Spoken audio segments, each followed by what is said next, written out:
Welcome to TFD. Please join our society. You get tons of free goodies and exclusive videos every single month, and so many other awesome things, including office hours with me. Join. Hit the join button. Hey guys, it's Chelsea from The Financial Diet. This week's video is sponsored by Smart Credit.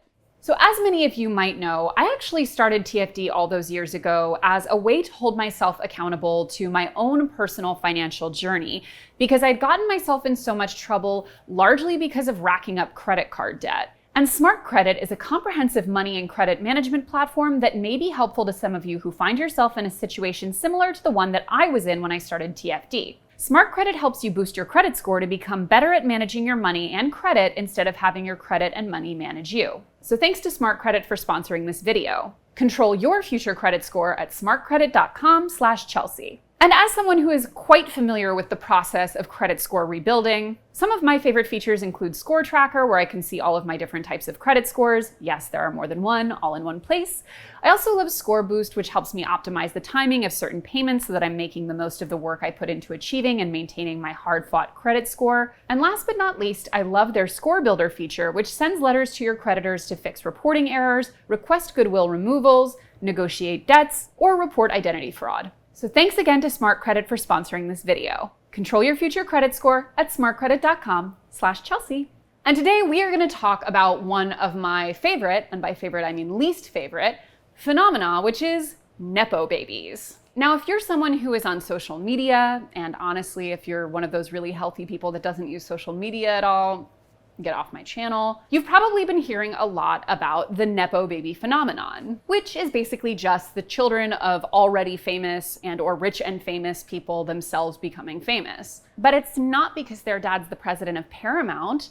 That just got their foot in the door. The rest was hard work. Now, I should be clear. The idea of a nepotism baby, especially in places like Hollywood, is absolutely nothing new. I mean, listen, no one is more beloved to me than our gut health princess, Jamie Lee Curtis. A Fish Called Wanda is one of my all-time favorite movies. But she is an all-time Nepo baby, too. Her parents are literally Tony Curtis and Janet Leigh. Or what about Liza Minnelli, who we're constantly being reminded these days has outlived various things via the Liza Minnelli Outlives Twitter account? Her mom was literally Junie Garland, and her dad was also a famous director. So yes, it's not a new phenomenon, and as we see with Jamie and Liza, sometimes produces greatness. But it does often feel like the Nepo baby phenomenon is reaching a bit of a critical mass, and I'm going to explain a little bit about why I think that is. Although we have seen a little bit of a cresting in the wave lately, with some Nepo babies really reaching the upper ceilings of what their famous and or connected parents can do for them. For example, in just the musical theater genre, we've had two pretty high-profile travesties.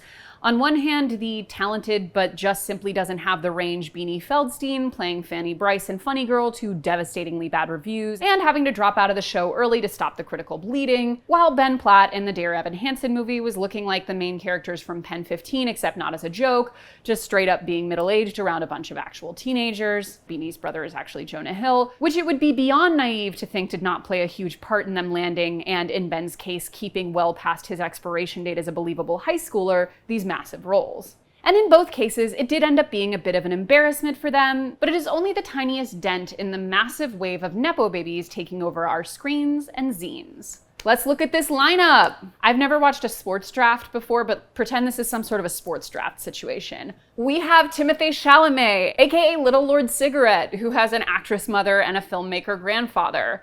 We have Maude Apatow, who is Judd Apatow's daughter, and who's been being shoved down our throats in his movies since she was basically old enough to talk. We have Zoe Deutch, daughter of actress Leah Thompson and director Howard Deutch. We have Maya Hawke, daughter of Ethan Hawke and Uma Thurman, who is herself the daughter of a famous fashion model. We have all of Meryl Streep's actor children, at least one of whom changed her name to be less recognizable as a Gummer. That's Louisa Jacobson, who I have to say, this tweet about Meryl Streep having to watch The Gilded Age every week and pretend that her daughter did a good job really sums that up. Then we have Sam Levinson, who is the creator of Euphoria, a show that is famous for employing many a Nepo baby, and who is himself the son of famous filmmaker Harry Levinson.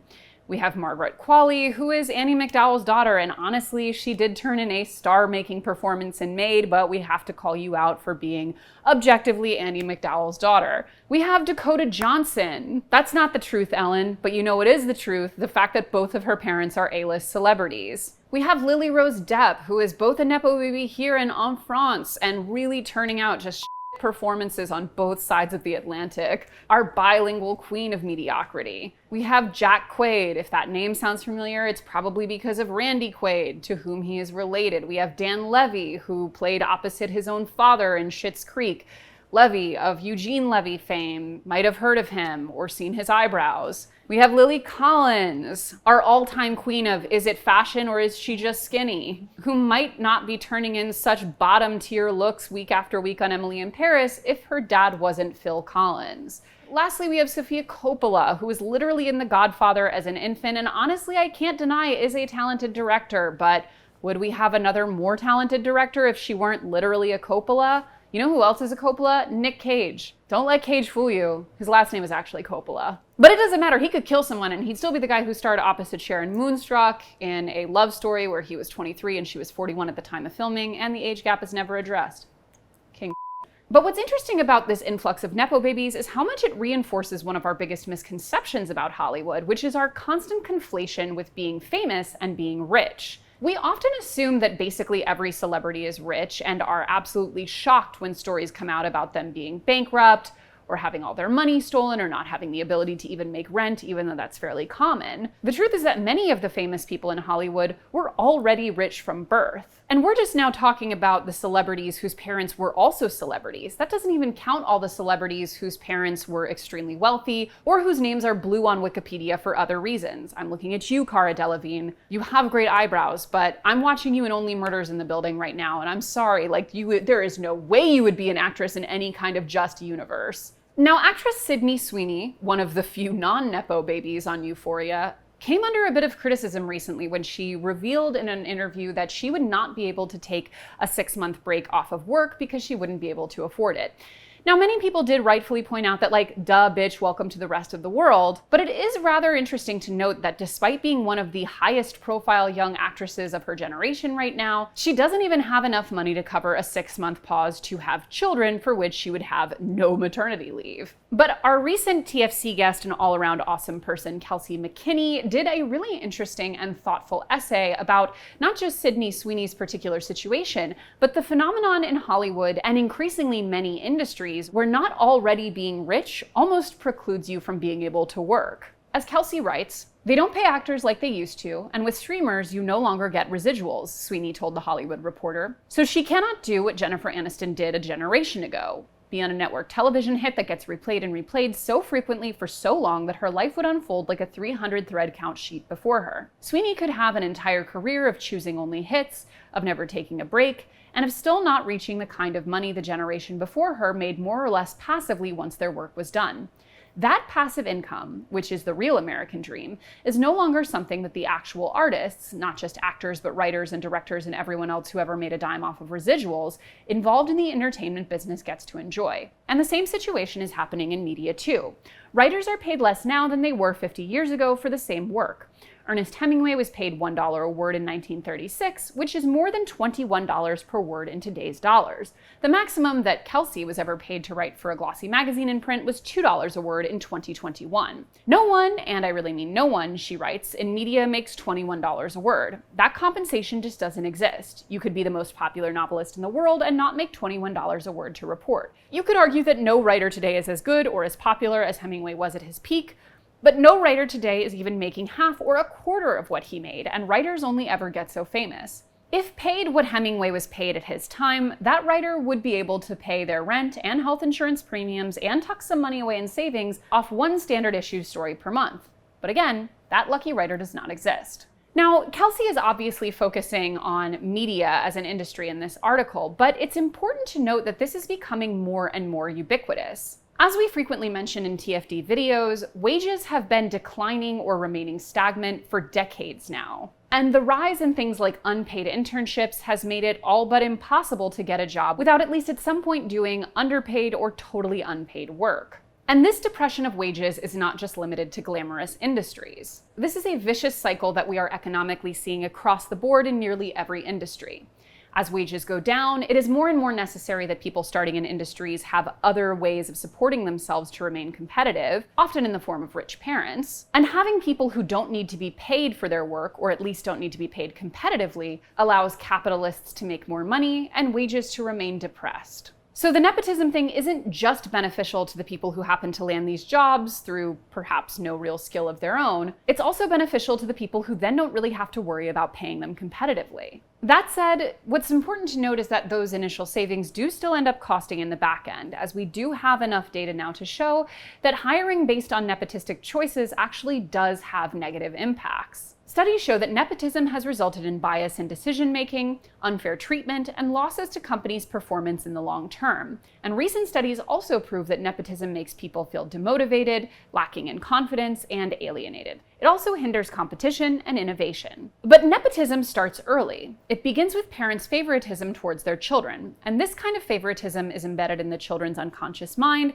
and will influence their future behavior. A study from Georgetown University's McDonough School of Business and research firm Penn Schroen Berlin showed the high prevalence of favoritism in workplaces. In interviews with 303 senior executives, researchers found that 84% confirmed that favoritism existed in their organization. And this is hardly just happening in the entertainment industry, because by age 30, 22% of American sons end up working for the same company at the same time as their fathers. What in the 1960s? Hell? That doesn't even seem possible, but I guess, listen, anything's possible. Now, honestly, as I said at the top of this video, nepotism is a thing that has been happening for basically ever, and I guess we're in a slightly better position in America because we no longer have like actual hereditary aristocracy. But it becomes particularly galling when all of said Nepo babies have a vomitous tendency to downplay the extent to which having literally rich and famous parents help them also become rich and famous.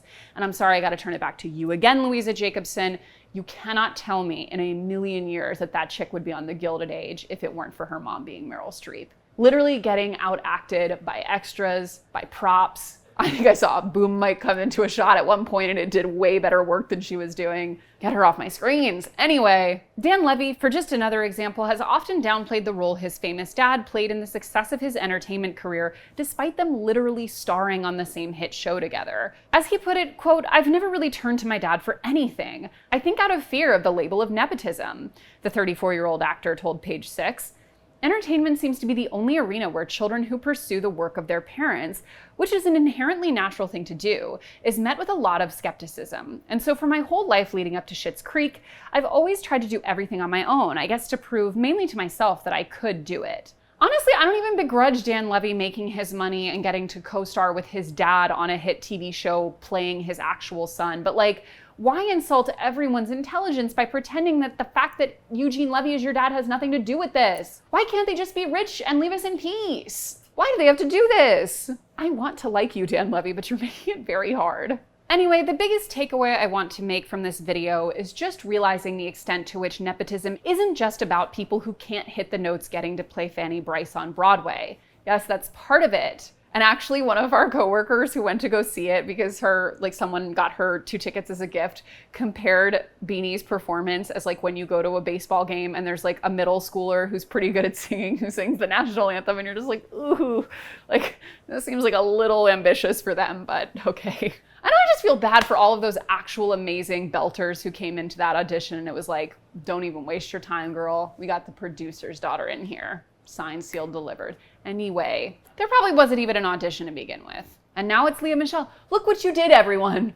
Now Lea Michele, noted problematic person who can't read, playing Fanny Bryce. And then Jamila Jamil had to come in and be like, how dare you guys say she can't read? What is she doing? Someone get her a publicist. Why does she have to wade into every issue to be on the wrong side of history? Anyway, is Jamila Jamil a Nepo baby? We're Googling it in real time. Who are Jamila Jamil's parents? Okay, so we don't know who Jamila Jamil's parents are, but she did grow up in a very, very wealthy area of London. So I'm gonna go not famous actor dad, but maybe like banker dad, which is like, it's just a different flavor of Nepo baby in my opinion. Like Taylor Swift, who's always given me Veruca Salt vibes, I gotta be honest. Except instead of like a whatever factory, bought his daughter a horse farm. Anyway, all of this is to say, nepotism isn't just bad when we have to watch someone who can't really sing playing Fanny Bryce, or a 55-year-old playing a high schooler. I know Ben Platt's not 55, but he looked 55 in that movie by comparison. It's also when we allow our economy to continually offer depressed wages across so many industries because the entry levels are filled with people who don't actually need to make a living wage. That's why we should be against Nepo babies. That's why we should make a stink about this. That's why we shouldn't just accept it. Again, exception being made for Jamie Lee Curtis. Continue to get that SpawnCon coin from that yogurt that keeps you regular. As always, guys, thank you for watching. And don't forget to hit the subscribe button and to come back every Monday, Tuesday, and Thursday for new and awesome videos. Bye.